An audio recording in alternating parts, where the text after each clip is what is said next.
So hello everyone, good morning. আমি রিমি আবার একটা নতুন মিনি ব্লগ নিয়ে চলে এসেছি। আর আজকে শনিবার আর রবিবার পরপর দুদিন তোমাদের দাদাভাইয়ের অফিস ছুটি। আর ছুটি মানেই হচ্ছে সকাল সকাল শুরু করে দিয়েছে কাজ করা। তো কি বলছে দেখো। নিঃশব্দে কাজ করে, বউকে বুঝতে দেয় না। এটা আমি কোনো ঝি খাচ্ছি না, এটা আমি বাড়ির কাজ করছি। সবাই বলে তুমি বাড়ি থাকলে তোমায় খাটাই।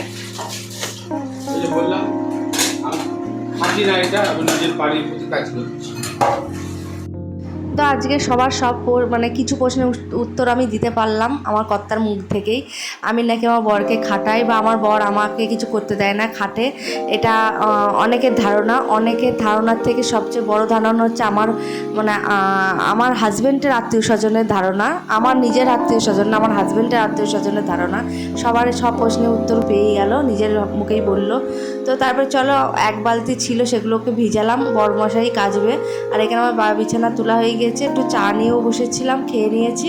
আর আজকে যেহেতু শনিবার, নিরামিষ রান্না, আলু দিয়ে, পটল দিয়ে, কাঁচকলা দিয়ে মটর ডালের তরকারি করেছি। আর যেহেতু এখন আমের সিজন, তাই একটু চাটনি, প্রতিদিনই আমার মেনুতে চাটনিটা থাকছেই, তো চাটনিটা করেছি। ছেলেরা চাটনি পাঁপড় খেতে খুবই ভালোবাসে। আর এই যে দেখো, তোমাদের বলেছিলাম না এক গামলা ভিজাবো, বরমশাই কাচবে।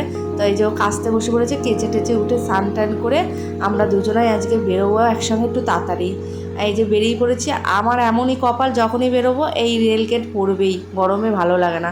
তো চলো, আজকে একটু ক্যান্টিনে এসেছিলাম কিছু টুকিনাকি খাবার কিনতে ছেলেদের।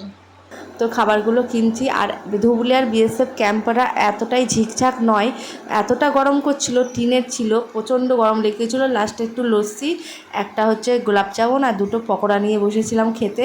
খিদেও পেয়ে গিয়েছিলো, বাড়ি থেকে সেরকম কিছু খেয়ে আসতে পারিনি, তাড়াতাড়ি করে বেরিয়ে এসেছিলাম।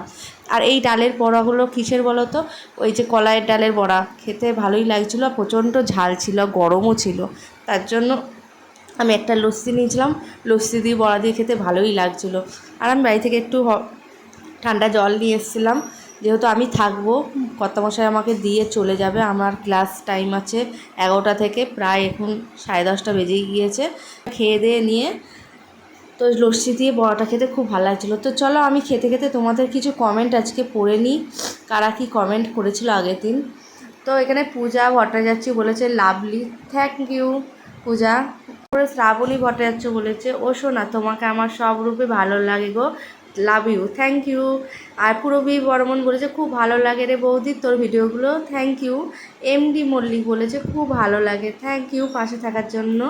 অঙ্কিতা বলেছে, তোমার মতো সুন্দর সিদ্ধান্ত, তাই, থ্যাংক ইউ। তো সবার কমেন্ট পড়ে নিলাম। তো এবার আমি চলো একটু গোলাপ জামুনটা চেক করে নিই। তো খুব সুন্দর লাগছিলো, সত্যি সফট ছিল। আর আমি না বাড়ি থেকে ম্যাগি নিয়ে এসেছিলাম, কারণ আমি বুঝতে পারিনি যে এখানে এসব খাওয়া দাওয়া হবে। তা বাড়ি থেকে ম্যাগিটা কী করবো, নষ্ট হবে, তাই খেয়ে নিলাম। তো তারপরে তো বাড়ি চলে এসেছিলাম, তো একটু শুয়েছিলাম। তো এখন বাজে প্রায় 6:30। তো যত কাচাকুচি করেছিলাম সেগুলো সব গুছিয়ে গাছিয়ে নিলাম। আর আজকে শরীরটা প্রচণ্ড খারাপও করছিলো, আর ভিডিও করতে ভালো লাগছিলো না। তো তারপরে রাত্রিবেলা কর্তামশাই নিজেই সব করেছিল, আমি শুধু একটু বেলে বুলে দিলাম। এই যে আজকে ডাল পুরি হয়েছিল আর ছোলার ডাল হয়েছিল সেটাই আমার কর্তামশাই ময়দা ফয়দা মেখে পোর দিয়ে দিচ্ছিলো, আর আমি একটু বেলে টেলে দিচ্ছিলাম। তো ওই সব করেছিল। আর আমার প্রচণ্ড গরমের শরীরটা খারাপ করছিলো। তো আজকের মতো এই পর্যন্ত ভিডিও। কেমন লাগলো জানিও, ভালো লাগলে লাইক করো, শেয়ার করো, চ্যানেলটা সাবস্ক্রাইব করো। যারা এখন আমার পেজটা ফলো করোনি, ফলো করো। শুভরাত্রি।